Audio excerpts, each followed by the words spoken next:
গোয়া যাব, এটা মনের একটা সুপ্ত বাসনাও বলতে পারেন। দুদিনের মাথায় প্ল্যান করে বেরিয়ে পড়লাম গোয়ার উদ্দেশ্যে। চলুন আজকে আপনাদের গল্পটা গুছিয়ে বলি। কলকাতা এয়ারপোর্ট থেকে ননস্টপ ফ্লাইটে করে আমরা পৌঁছে গেলাম মনোহর ইন্টারন্যাশনাল এয়ারপোর্ট। এছাড়াও আপনারা একটু সার্চ করলেই দেখতে পাবেন বিভিন্ন টাইমে ওয়ান স্টপ ফ্লাইটও অ্যাভেলেবেল আছে। ফ্লাইটের fare season to season vary করে। আমাদের ওই যাওয়া আসা নিয়ে দুজনের মোটামুটি খরচ হয়েছিল ৩৬,০০০ মতন। ওখানে পৌঁছে আমরা গোয়া মাইলস থেকে ক্যাব বুক করে নিয়েছিলাম আমাদের হোটেলের উদ্দেশ্যে। এখানকার মতো ওলা উবের কিন্তু ওখানে পাবেন না, তাই এই গোয়া মাইলসই একমাত্র ভরসা। এছাড়াও আপনারা নিয়ে নিতে পারেন লোকাল ট্যাক্সি। তবে শুনেছি এখানে লোকাল ট্যাক্সি নাকি প্রচণ্ড উল্টোপাল্টা রেট নেয়, তাই আমরা প্রথমেই ঠিক করে নিয়েছিলাম যাই হোক গোয়া মাইলসই ইউজ করব। ওখানে পৌঁছে ফ্রেশ হয়ে প্রথম কাজ ছিল একটা স্কুটি নিয়ে নেওয়া। এবার বলে দিই স্কুটি নেওয়ার ক্ষেত্রে কি কি জিনিস মাথায় রাখবেন। প্রথমত আপনাকে পুরো স্কুটিটার ভালো করে ভিডিও করে নিতে হবে, কোথায় কি স্ক্র্যাচেস আছে না আছে। এছাড়াও ওনারা ফুল পেমেন্ট নিয়ে নেবেন আর সাথে জমা রাখবেন আপনার অরিজিনাল আইডি কার্ড। স্কুটি ফেরত দেওয়ার সময় আইডি কার্ড ফেরত দেওয়া হবে, তবে তেলটা নিজেদের ভরে নিতে হবে। এরপর মান্ডবী নদী পার করে আমরা চললাম পানাজি বা পাঞ্জিমের দিকে। উত্তর গোয়া থেকে দক্ষিণ গোয়া বা ওল্ড গোয়া যেখানেই যান না কেন এই নদীর ব্রিজ আপনাকে পার করতেই হবে। প্রথমেই পৌঁছে গেলাম গোয়ার সেই আইকনিক ইম্যাকুলেট কনসেপশন চার্চের সামনে, যেখানে প্রচুর মুভির শুটিং হয়েছে।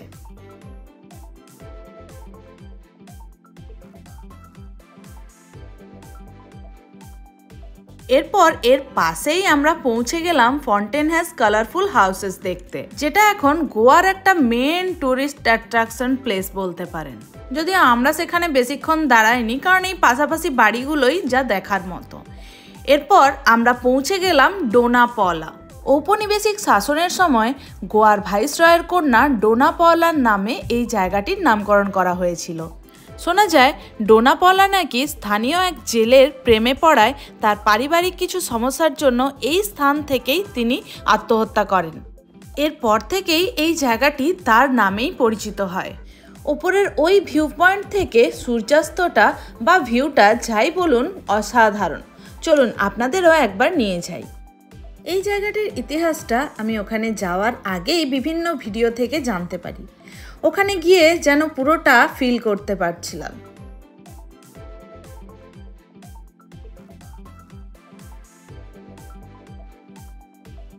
এটা দেখেই আমাদের প্রথম দিনের ঘোরাঘুরি মোটামুটি শেষ হলো। তাহলে চলুন এবারে দেখাই সেকেন্ড দিন আমরা কোথায় কোথায় গেলাম, কি কি করলাম।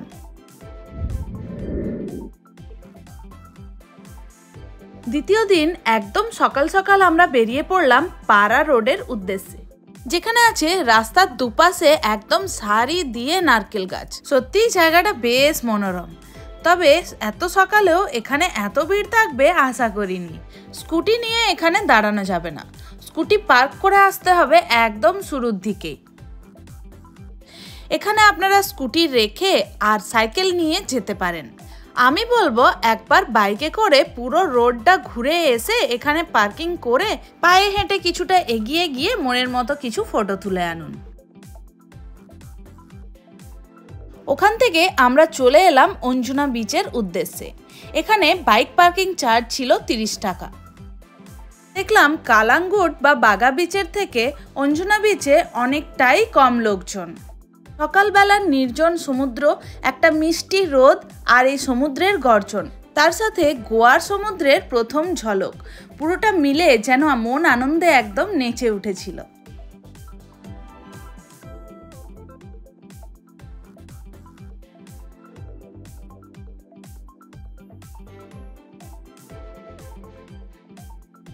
এবার চললাম অঞ্জুনা বিচের সেই পাথরগুলোর দিকে, যেখানে দাঁড়িয়ে সমুদ্রের ঢেউ ভাঙতে দেখে সারাটা দিন কাটিয়ে দেওয়া যায়।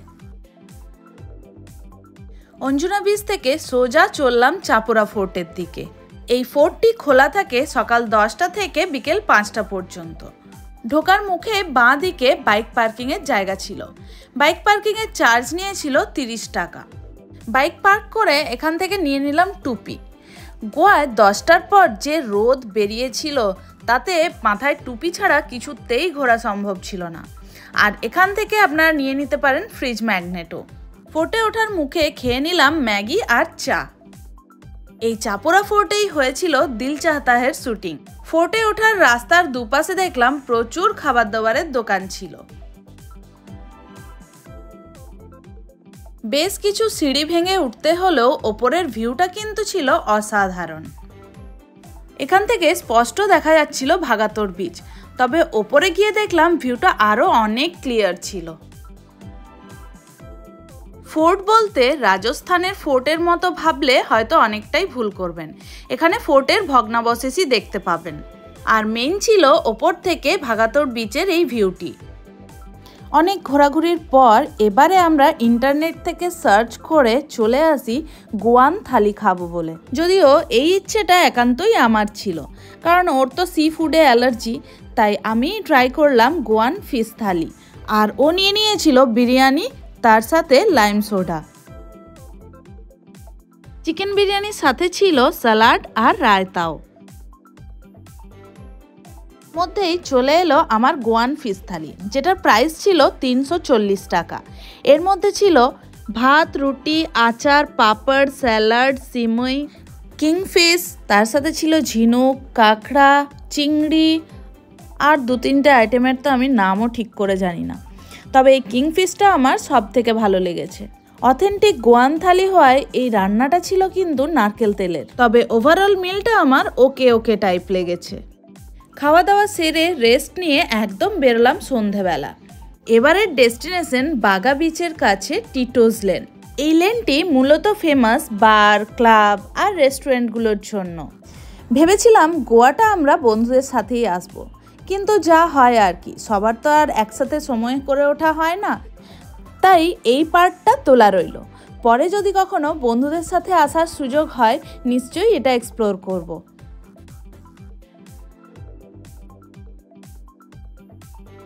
গোয়া এসে এই হেয়ার স্টাইল তো ম্যান্ডেটরি, তাই এটা মিস করলে কি করে হয়।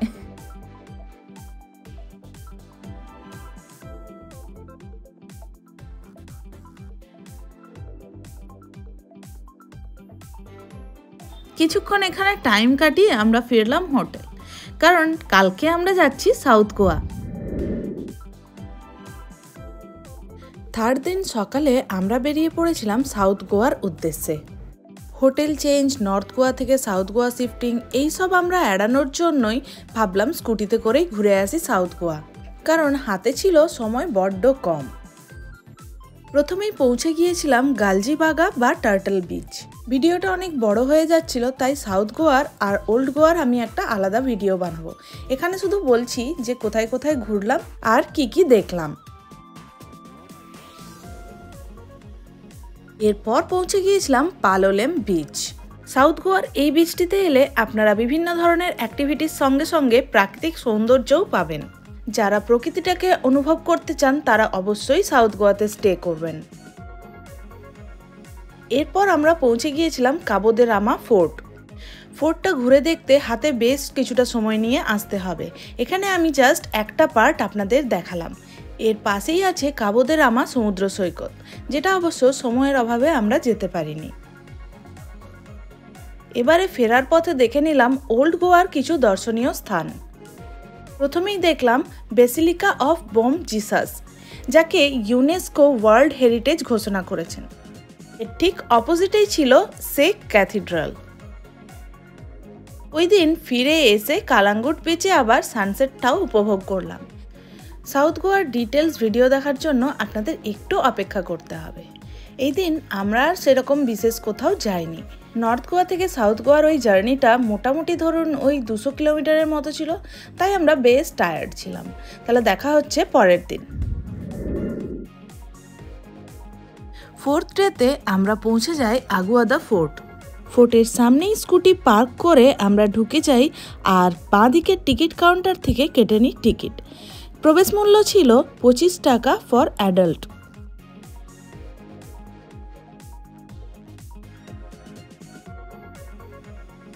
ম্যাপে এক ঝলক চোখ বুলিয়ে নিয়ে আমরা চললাম আগুয়াদা ফোর্টের দিকে। সে কি বিশাল বিশাল প্রাচীর! ঢোকার মুখে দেখতে পাবেন গোয়ার বিভিন্ন দর্শনীয় স্থানগুলোর পুরনো এবং নতুন ফটোগ্রাফ। তারপর ফাইনালি আমরা ওপরে উঠে গিয়ে সেই লাইট হাউসের কাছে পৌঁছে যাই। আর এর পাশেই যে এই উঁচু বেদির মতো অংশটি দেখছেন, এটি ছিল ওয়াটার রিজার্ভার। ফোর্ট থেকে সমুদ্রের ভিউটা ছিল জাস্ট অসাধারণ। প্রায় 400 বছর পুরনো এই ফোর্টটির জায়গায় জায়গায় লুকিয়ে আছে ইতিহাস। এখানে ট্যুরিস্টরা মূলত সানসেট উপভোগ করার জন্যই আসেন। এবারে আমরা চলে এলাম সিঙ্কেরিয়াম ডলফিন ট্রিপসের জন্য। স্কুটি রেখে একদম সোজা টিকিট কাউন্টার। স্কুটি রাখার জন্য এখানে কোনো চার্জ নেওয়া হয়নি। দুজনের বোট রাইডে আমাদের খরচ পড়েছিল 700 টাকা, মানে 350 টাকা পার হেড। এর টাইমিং সকাল 8:30 থেকে বিকেল 5:30 পর্যন্ত। আর ওখানে দেখানো হচ্ছিল মোট 4টে পয়েন্ট। যদিও বোট রাইডগুলো শেয়ারিং, তবে এত ট্যুরিস্ট একটুও ওয়েট করতে হয়নি আমাদের। একটা কথা না বললেই নয়, এই বোট রাইডটা কিন্তু ছিল অসাধারণ একটা এক্সপিরিয়েন্স। আপনারা এখানে এলে অবশ্যই ট্রাই করবেন। 4টে পয়েন্টের মধ্যে এটা ছিল ফার্স্ট পয়েন্ট, মিলিয়নিয়ার প্রপার্টি, যেটাতে অনেক মুভিরও শুটিং হয়েছে। এটা হলো second point, Aguada jail museum, যেটা আমরা এই বোট রাইডের পরে যাব। আর ওই ওপরে দেখা যাচ্ছে লাইট হাউস, ওটাই হলো আগুয়াদা ফোর্টের লাইট হাউসটি। বোট রাইডটা এতটাই মনোমুগ্ধকর ছিল, মনে হচ্ছিল প্রতিটা মুহূর্তই যেন ক্যামেরা বন্দি করে রাখি। এবারে আমরা পৌঁছে গেছি ডলফিন পয়েন্টে, আর বেশ কিছু ডলফিনও দেখে নিয়েছিলাম। ওই দূরে দেখা যাচ্ছে, চলুন আপনাদের একটু জুম করে দেখাই। 45 মিনিটের এই বোট রাইডেই মন একদম ভরে গিয়েছিল। বোট রাইড করতে করতে ভাবলাম আগুয়াদা জেল মিউজিয়ামটা আর বাদ থাকে কেন, তাই চললাম ওটার দিকেই। এখানকার পার্কিং চার্জ ছিল 50 টাকা।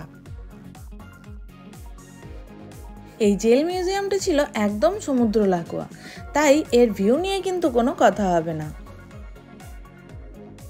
এর এন্ট্রি টিকিট প্রাইস ছিল 200 টাকা ফর অ্যাডাল্টস। এখানে ঢোকার জন্য হাতে লাগিয়ে দেওয়া হচ্ছিল একটি ব্যান্ড, আর সেটা দেখেই এন্ট্রি দেওয়া হচ্ছিল।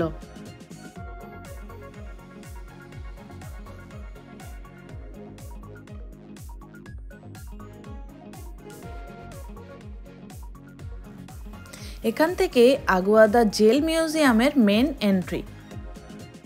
এখানেই ছিল বিভিন্ন সেলগুলি, ছিল কিভাবে অত্যাচার করা হতো তারও কিছু নিদর্শন। এখানে গিয়ে আমি এক কয়েদির দেখা পাই, যে আবার আমাকে দেখে পোজও দিচ্ছিল। এখানে একটা জিনিস ভালো দেখলাম, জায়গায় জায়গায় স্ক্যানার কোড আছে, যেটা স্ক্যান করে আপনি ইতিহাসটা জেনে নিতে পারবেন। খাওয়া দাওয়া করে কিছুক্ষণ রেস্ট নিয়ে পৌঁছে গেলাম ভাগাতোর বিচ। কালাঙ্গুট বিচটা বড্ড ক্রাউডেড, তাই আমরা আজকে এখানেই স্নান করব ঠিক করলাম, আর সাথে দেখব সানসেটও।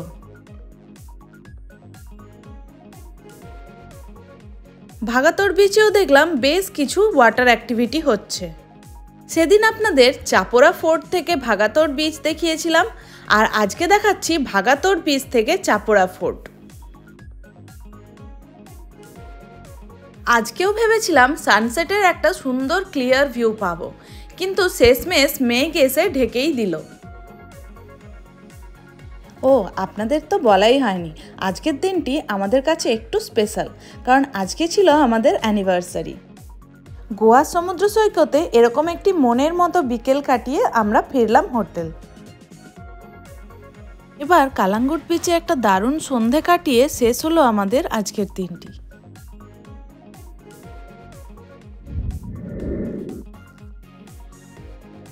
আজ আমাদের গোয়াতে লাস্ট দিন, তাই সকালটা আমি সমুদ্রের সাথেই কাটাতে চেয়েছিলাম।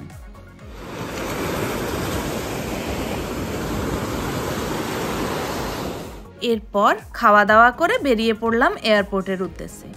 তাহলে আমার গোয়ার ভিডিও আপনাদের কেমন লাগলো অবশ্যই কমেন্ট করে জানাবেন। আর ভিডিওটি যদি ভালো লেগে থাকে তাহলে একটা লাইক করবেন, বন্ধুদের সাথে শেয়ার করবেন। আর চ্যানেলটি যদি এখনও সাবস্ক্রাইব না করে থাকেন তাহলে ঝটপট করে নিন। আজকের মতো এতটাই, টাটা।